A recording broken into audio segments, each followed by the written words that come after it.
Salut et bienvenue à Passionnez-moi. Je suis votre animatrice Céline Boulris. Aujourd'hui, nous sommes à Gab's Resto Bar, ici à Rockland, pour vous présenter un invité spécial. Cet artiste a réchauffé la foule pour Éric Lapointe, Sylvain Cossette et même Véronique Dicker. Je suis fière de vous présenter Mélissa Ouimet.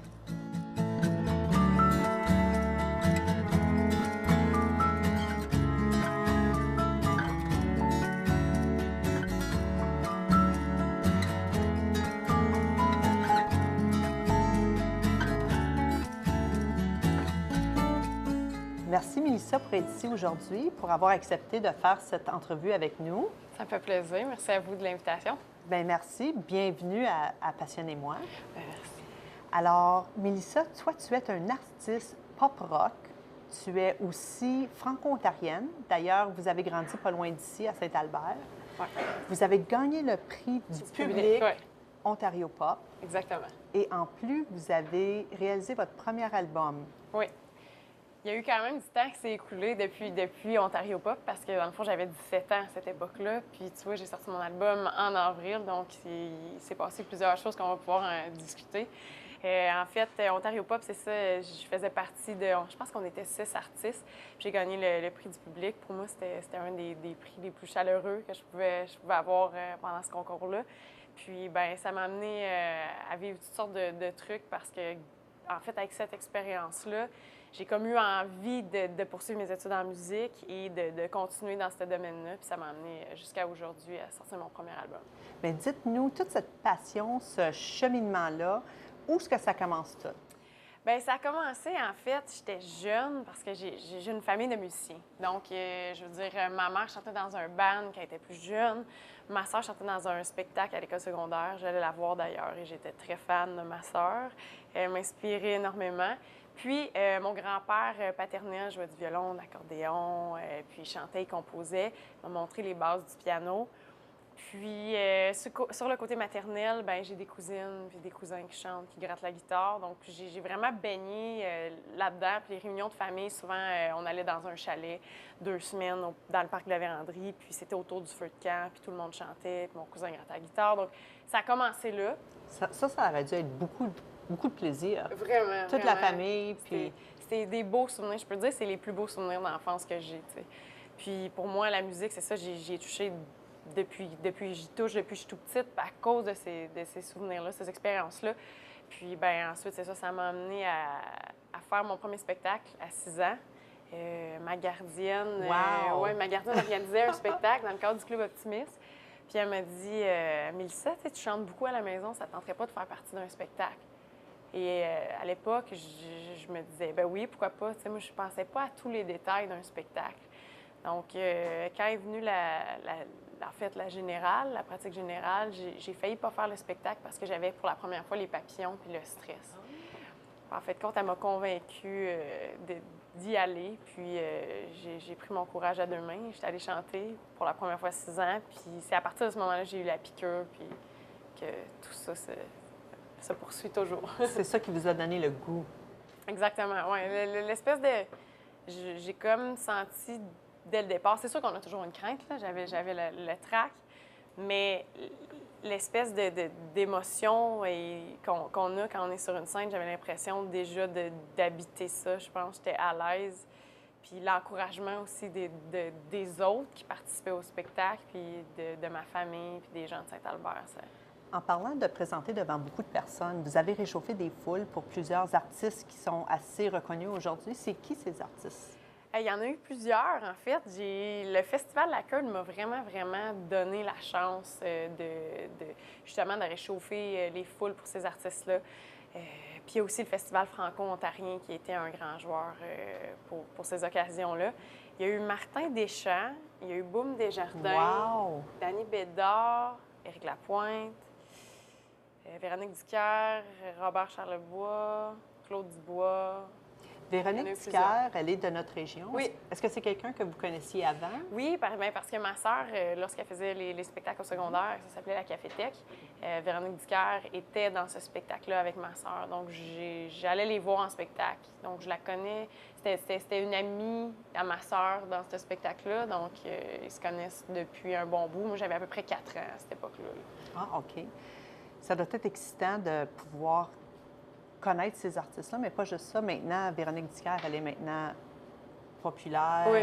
reconnue. Oui. C'est quelqu'un vraiment qui vient de notre région. Oui, bien, je trouve ça le fun, tu sais, d'avoir justement, tu sais, Véronique, elle a travaillé très, très fort, puis je trouve que c'est un bel exemple pour les artistes, en fait, de la communauté franco-ontarienne. Lorsque tu présentes en public, est-ce que ça t'énerve?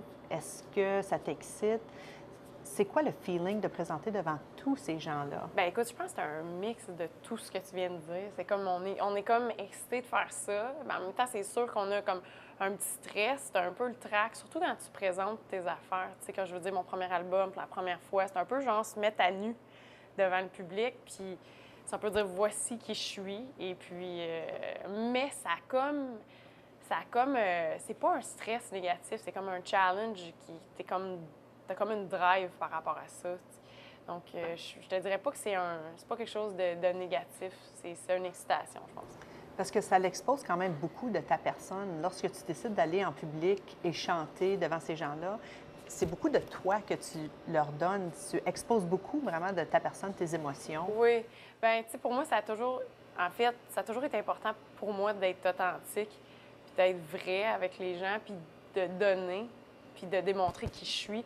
Parce que les artistes que j'apprécie, justement, je trouve qu'ils ont ce côté-là, tu sais, puis je pense que, tu sais, on fait de la musique, c'est comme n'importe quel autre métier, puis il faut juste être vrai, puis gentil, puis généreux avec les gens. C'est comme karma.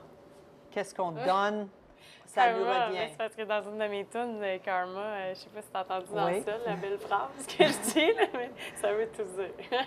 Est-ce que ça s'applique vraiment à ta vie? Est-ce que c'est pour Oui. ça que tu... Oui, moi, j'ai toujours cru que... En fait, ça a toujours été important d'être vrai, comme j'ai dit, puis j'ai jamais comme... Parce que seul, quand je dis cette phrase-là, je veux dire seul, ça parle d'hypocrisie.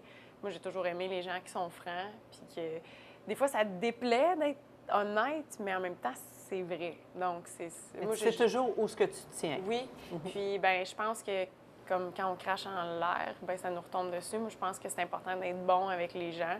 Puis, pas nécessairement que tu es obligé de bien t'entendre, mais tu n'es pas obligé d'être méchant. Puis, je pense que ça a toujours été quelque chose d'important. Puis, c'est pour ça que le karma, j'y crois beaucoup. Ça, c'est une belle leçon pour les gens. Parce que souvent, je pense que les gens, ils croient que ils sont rendus à un certain statut et c'est correct. C'est correct de pas être gentil, tu sais, de... Oui, mais je pense que quand tu es rendu à être méchant puis t'en es conscient, je pense que les gens doivent se poser la question et se regarder dans le miroir et faire le retour vers eux-mêmes et se dire c'est peut-être moi qui ai un problème puis c'est moi qui devrais comme m'aimer au lieu de faire ça aux autres. Fait que je pense que c'est une réflexion à avoir quand on devient comme ça. Oui. Pour présenter devant toutes les gens, vous avez fait une tournée en Asie, en avant de beaucoup de gens. Parle-nous un peu de cette tournée. Vous avez fait plusieurs pays. Oui, j'ai fait, en fait, et mon Dieu, quand on a fait cette tournée-là, je me disais, c'est parce qu'en fait, c'est une fille que j'avais rencontrée qui remplaçait dans un de mes bands et elle revenait du Maroc et elle m'a demandé si ça m'intéressait de partir. Au début, ça se posait être 3 mois, de partir pour Hong Kong. Et à ce moment-là, j'étais en train de faire un démo avec Projet Jeune Volontaire. Puis je me disais, hey, je peux pas partir, je suis en train de faire un projet, etc. En fin de compte, j'ai mis ça sur la glace et je suis partie pour 3 mois. Et le contrat s'est extensionné jusqu'à 5 mois à Hong Kong. Et ensuite, on nous a proposé 2 autres contrats. Un en Corée du Sud, à Séoul, puis un autre à Kuala Lumpur, en Malaisie. Donc, au total, je suis partie pendant un petit peu plus qu'1 an.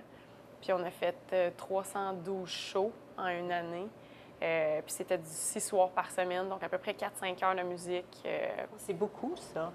Oui, c'était un beau challenge de voir justement parce que j'étais allée à l'école pendant 3 ans. Avant ça, j'avais étudié en musique. J'avais jamais pris de cours de chant avant d'aller à l'école. Puis à ce moment-là, ben j'ai travaillé la technique vocale, mais tu sais, je veux dire, tu penses, tu fais de ton mieux, puis tu sais pas si ta technique ou la façon que tu utilises ton instrument, c'est la meilleure.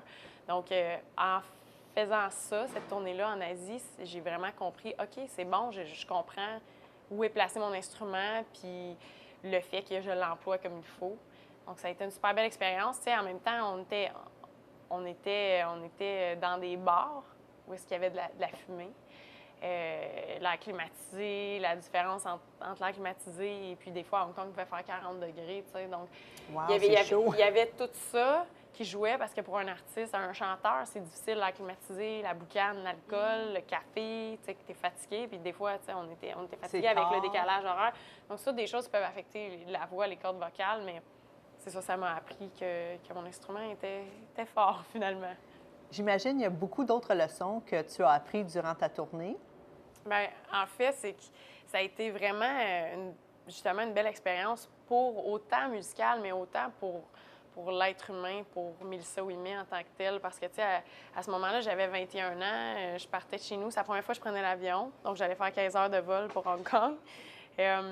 Puis, c'est sûr que les gens, c'est pas comme ici, tu sais. Il faut s'adapter. À Hong Kong, il y a plusieurs personnes. En fait, tu peux pas vraiment te promener dans la rue comme ça. Et puis, c'est sûr que niveau de la culture, il y a beaucoup de prostitution. Ça m'a sauté aux yeux, carrément. Wow. De jeunes?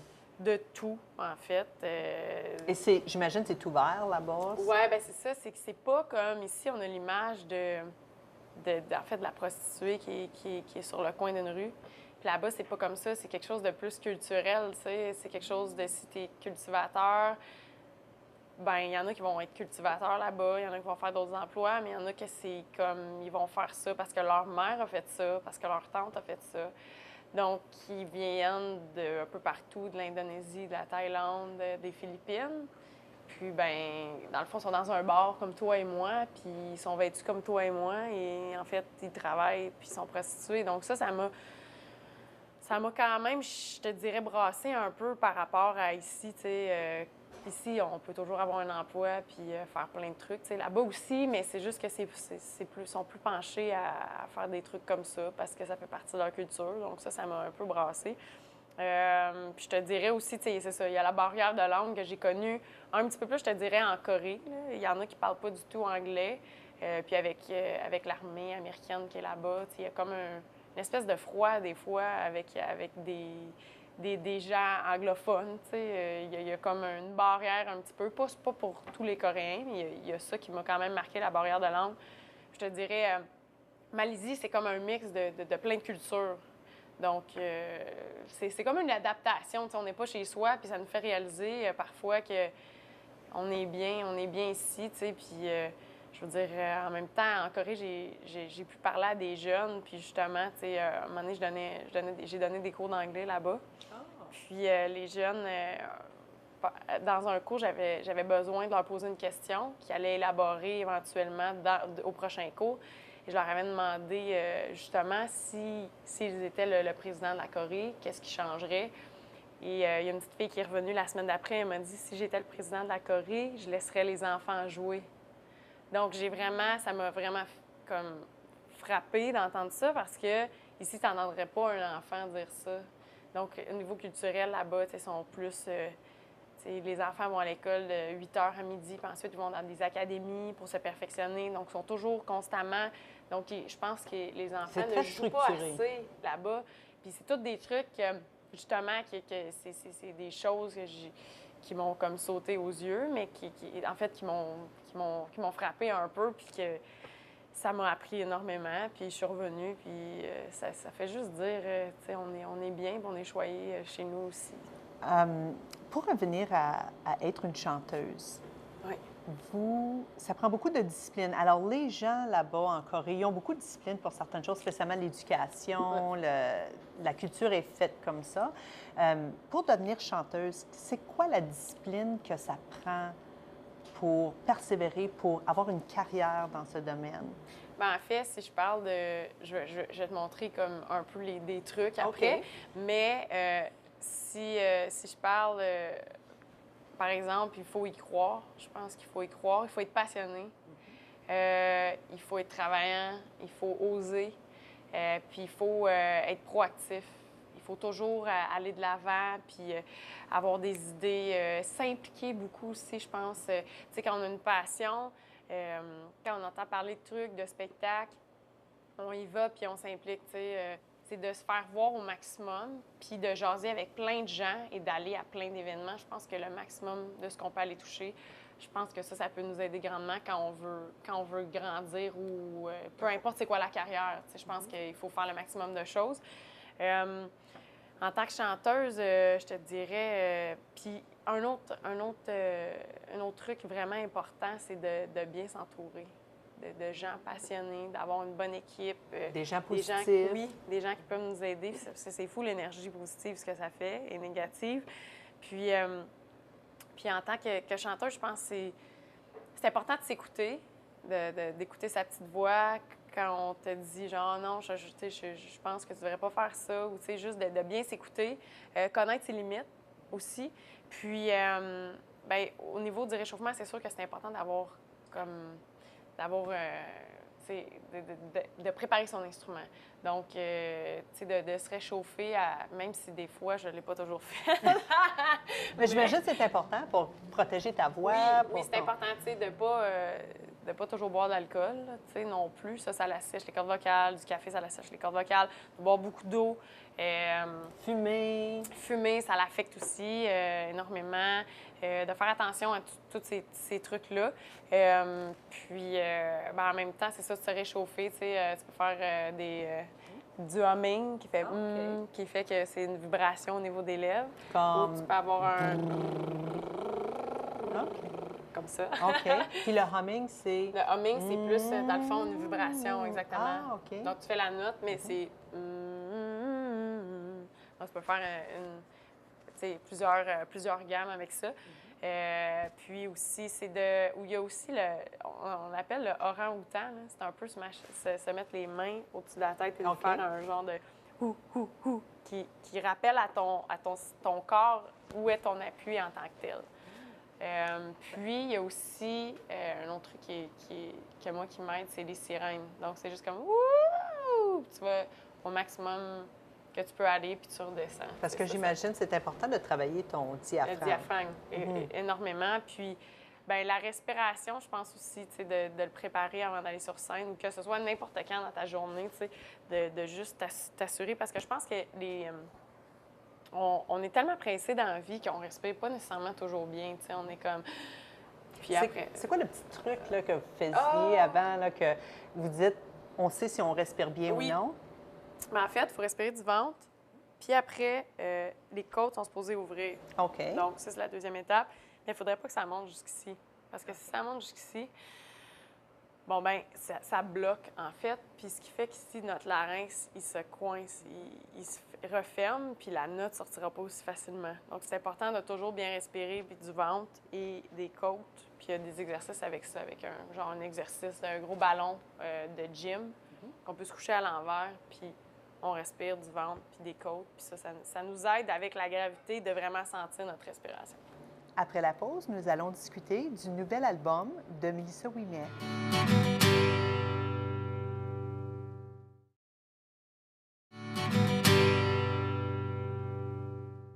Nous sommes de retour dans la pause avec Mélissa Ouimet. Mélissa, parle-nous un peu de ton album. En fait, mon album, je l'ai sorti en avril dernier. C'est un album pop-rock. Il y a plusieurs thèmes que j'ai décidé d'aborder parce que j'avais envie Je me suis dit que j'avais envie de jaser de toutes sortes de choses que des fois, on n'ose pas aborder. Je dirais que cet album-là, c'est un album de combat. C'est-à-dire qu'il y a autant une chanson, tu sais, comme Personne ne pourra m'arrêter, que c'est une chanson qui a une drive, que j'avais envie de donner une petite tape dans le dos aux gens. J'avais envie de donner confiance puis d'avoir quelque chose de positif par rapport à ça, que quand tu travailles, tu peux réussir, peu importe ce que les autres te disent, quand tu y crois également puis quand tu oses. Tandis que aussi, on a une chanson sur l'environnement, une chanson sur quelqu'un qui va décéder, qui ne verra pas son enfant grandir. Il y a aussi une chanson sur l'hypocrisie, sur une peine d'amour. Donc, il y a beaucoup d'émotions. Ouais, je te dirais que c'est un album, c'est ça, qui a une drive. J'avais c'est mon premier album, j'avais beaucoup de choses à dire, des choses à dénoncer. Puis c'est pour ça qu'en même temps, c'est du pop rock avec des guitares. J'avais envie que ce soit un album intense. Donc, c'est un peu à ça que ça ressemble. C'est un super bel album. Vous avez 11 chansons. Oui, 11 chansons. Les chansons, comment est-ce qu'elles ont été choisies? Eh mon Dieu! Bien, en fait, on en a composé plusieurs. Puis, au fur et à mesure, bien, on en a coupé. Il y a certaines qu'on a enlevées. Composé, qui a composé? Toi et quelqu'un d'autre? Oui, bien, en fait, je me suis entourée d'une super bonne équipe. J'ai composé avec mon meilleur ami, David Gertin-Chauvette, qui est mon guitariste également sur l'album, puis quand j'étais en tournée. J'ai travaillé aussi avec Luc Tellier, Gauthier Marinoff. Puis pour les auteurs, il y a Amélie Larocque. Il y a Camille Gina aussi, avec qui j'ai composé. Il y a plusieurs personnes, Éric Charland, Eliane Michaud, Marc-André Sauvageau. Donc, je me suis entourée de tous ces gens-là, super talentueux. Puis, comment on a fait le choix des chansons? Bien, je te dirais qu'en fait, c'est que j'ai comme... Je vais beaucoup par intuition quand je choisis une chanson ou quand il vient le temps de prendre une décision. C'est sûr que je dis pas que je me suis pas posé de questions. Là. Ça m'est arrivé de me remettre en question souvent par rapport à des choses. Il y a des chansons, en fait, qui sont sur l'album. Il y en a une en tant que telle que je n'ai failli pas mettre et je suis contente de l'avoir mis parce que j'ai tellement eu de commentaires, puis je sais qu'il y a plusieurs personnes qui sont touchées par cette chanson-là quand ils l'écoutent, puis quand ils viennent me voir en spectacle aussi. C'est quelle chanson? C'est Poussière. OK. Puis je suis contente de l'avoir mis sur l'album parce que, justement, tu sais, les gens sont comme touchés par ça. Puis, en fait, tu sais, être un artiste, c'est pas seulement faire de la musique pour soi, mais pour faire... On fait de la musique aussi pour les autres, puis pour toucher les gens. Donc, je suis contente de l'avoir mis, en fait, sur l'album. Puis votre chanson favorite sur l'album, c'est laquelle? C'est Si jamais un jour. Si jamais un jour. Pourquoi?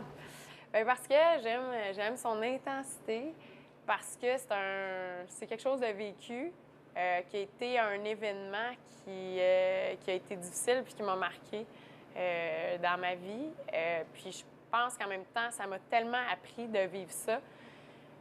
Puis ça me donne la drive et je pense que je suis une meilleure interprète parce que j'ai vécu cette période-là. Alors, toutes ces émotions-là, c'est vécu, tu as mis ça dans des chansons pour partager avec les gens. Tout mettre ça ensemble, ça doit prendre beaucoup de temps. C'est sûr que ça a pris, je te dirais, mais c'est peut-être pas à temps plein la première année. Ça a pris 2 ans pour le premier album. J'avais envie de prendre mon temps, de bien choisir ce que j'allais dire, ce que j'allais chanter. Donc, c'est beaucoup de travail, mais au bout du compte, on ne se rend pas compte que c'est du travail tant que ça parce qu'on est passionné puis parce qu'on aime ça. Donc, c'est un 2 ans au total. Je te dirais que pour le prochain, ça va sûrement aller plus vite que 2 ans. On apprend toujours. Tu sais, notre vie, c'est un processus, oui. C'est ça. Moi, j'ai écouté plusieurs de vos chansons et j'ai aimé la chanson « Personne ne pourra m'arrêter ». Oui. Je l'ai aimée parce que moi, quand j'étais jeune, j'avais un rêve. Mes amis avaient des rêves, mes enfants ont des rêves. Puis je trouve que souvent, les gens qui ont des rêves, qui sont artistiques, ils se font souvent donner des conseils comme get a real job, tu sais, garde ton boulot, ou fais un vrai boulot, ou pour qui tu te prends, tu le feras jamais. Il y a tellement de personnes qui font ça. Tu te penses-tu mieux que les autres, etc. Et souvent, je trouve que, spécialement l'industrie artistique, je trouve souvent que les gens sont découragés ou même qu'ils ne poursuivent pas leur rêve parce qu'ils pensent qu'ils n'y arriveront jamais à pouvoir accomplir ou même avoir du succès dans ce domaine-là. Quelle sorte de conseils que tu pourrais leur donner? Bien, en fait, je pense que c'est de s'écouter, tu sais, d'écouter sa petite voix parce qu'on le sait très bien quand on veut quelque chose, puis quand on nous guide vers quelque chose, bien, il y a une raison pour ça. Puis je pense que c'est de s'écouter, de ne pas s'oublier. C'est sûr qu'il va toujours avoir des gens négatifs, malheureusement. Si j'en ai entendu plein de commentaires comme ça, tu sais, tout au long, ben non, il y a bien trop de monde qui s'en vont là-dedans, c'est bien trop compétitif, tu sais.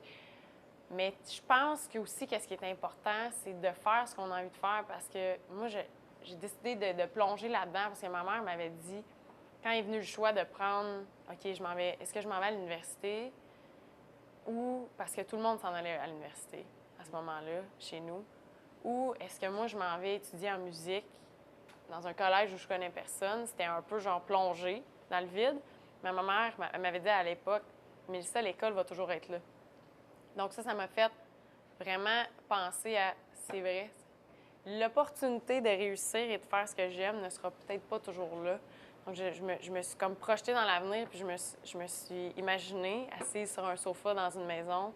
Et qu'est-ce que j'ai envie de me dire à 45 ans, par exemple? Bien, moi, je trouve que une des choses les plus difficiles, sûrement, pour quelqu'un, c'est de se dire « j'aurais dû ». Donc, moi, j'avais envie de me dire autre chose quand j'étais assise sur mon sofa que de me dire « j'aurais dû ». Puis je pense que c'est ça, c'est de s'écouter. Puis aussi, il va toujours avoir des gens qui vont avoir quelque chose à dire. Puis aussi, c'est de ne pas se comparer aux autres. Tu sais, comme on est tous un cheminement, c'est facile là, quand on commence. Là, c'est un milieu compétitif. Ah, mais là, lui, il a sorti 3 albums, puis il avait tel âge. Puis là, l'autre a fait des gros shows. Oui, mais tout le monde, là, comme... On est tous différents. Tu sais, la vie est faite différente. Tu sais, je veux dire, on a tous notre chemin. Puis je pense que on est là. Tu fais de la musique pourquoi, au bout du compte? Tu fais de la musique parce que tu aimes ça, tu sais. Puis parce que, oui, tu vas en vivre au maximum, mais ça sert à rien de te comparer aux autres, tu sais. C'est juste, c'est toi, c'est avec toi, puis c'est toi-même qui dois s'améliorer puis faire ce cheminement-là. Tu donnes aussi des conférences dans les écoles pour les jeunes. J'imagine que tu intègres ta musique avec le message de ne pas lâcher. Est-ce que les jeunes sont réceptifs à ce message-là? Oui, bien, c'est ça. J'aime ça, donner des conférences dans les écoles parce que j'aurais aimé ça, être à leur place puis avoir ça quand j'étais tout petite. Puis pour moi, en même temps, c'est important de donner ça parce que c'est redonner aux autres. Puis j'apprends beaucoup des jeunes aussi. Puis, bien, c'est sûr que les jeunes sont super réceptifs puis sont ouverts à ce qu'on a à leur dire. Souvent, tu sais, les profs peuvent passer certains messages, mais quand tu arrives de l'extérieur, tu arrives pour leur expliquer des trucs, ils sont souvent... je trouve que les jeunes sont... Moi, personnellement, j'ai eu des super bonnes expériences dans les écoles. Je les trouve comme présents, je les trouve assoiffés. Puis je suis contente d'avoir fait cet album-là en français, justement, pour aller les voir, puis les inciter, puis leur dire que, tu sais, le rock, c'est bien... Il y en a du bon rock francophone, puis il y en existe plein aussi, tu sais, puis qu'il y a plein d'artistes. Je leur fais découvrir plein d'autres artistes aussi francophones. Puis pour moi, c'était comme un peu... un but en même temps. Je voulais sortir en français parce que c'était important, parce que je suis franco-ontarienne, parce que je suis passionnée de la langue, parce que pour moi, ça me tient à cœur, mais aussi parce que j'avais envie d'aller chanter en français dans les écoles auprès des enfants. Bien, merci beaucoup, Mélissa. C'était vraiment un plaisir de te rencontrer. Moi aussi, puis, merci beaucoup. On te souhaite tout le mieux. Tout ce que tu espères, on te le souhaite. Merci, c'est gentil. Merci d'avoir accueilli Mélissa Ouimet avec moi. Si vous voulez plus d'informations sur sa tournée, visitez son site Web. Je suis Céline Boulris. Merci d'avoir écouté. Passionnez-moi.